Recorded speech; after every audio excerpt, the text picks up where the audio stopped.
पुनः स्वागत छ हजुरलाई मेरो YouTube च्यानल मेरा टिप्स एन्ड ट्रिक्समा र पुनः पनि एउटा नयाँ भिडियो र नयाँ जानकारीका साथ उपस्थित भइसकेको छु।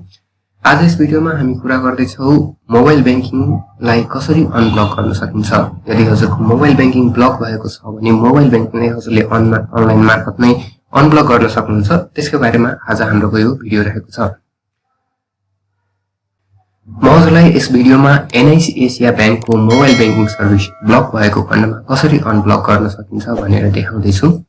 यसको लागि सर्वप्रथम हजुर एनआईसी एसिया बैंकको वेबसाइटमा आउनुपर्ने हुन्छ। त्यसको लागि गुगलमा गएर एनआईसी एसिया बैंक सर्च गर्नुभयो भने त्यहाँबाट नि आउन सक्नुहुन्छ भने डाइरेक्ट www.nicasiabank.com मा पनि हजुर आउन सक्नुहुन्छ। वेबसाइटमा जाउँ।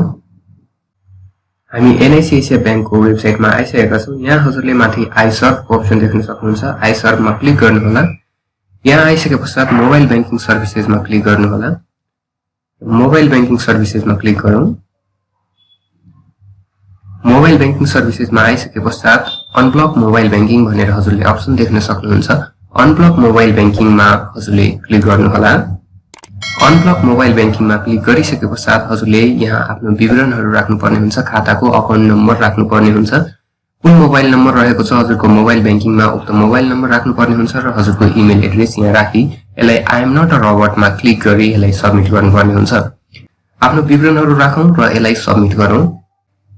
आफ्नो विवरण सबमिट गरिसके पश्चात हजुरको मोबाइल नम्बरमा एउटा ओटीपी कोड आउनेछ। मेरोमा आइसकेको छ। उक्त ओटीपी कोड राखी यसलाई सबमिट गर्नुपर्ने हुन्छ। सबमिट गरौं ओटीपी कोड राखेर र यसमा चाहिँ I accept the terms and कन्डिसन्समा पनि टिक लाउनु होला र यसलाई सबमिट गरौं।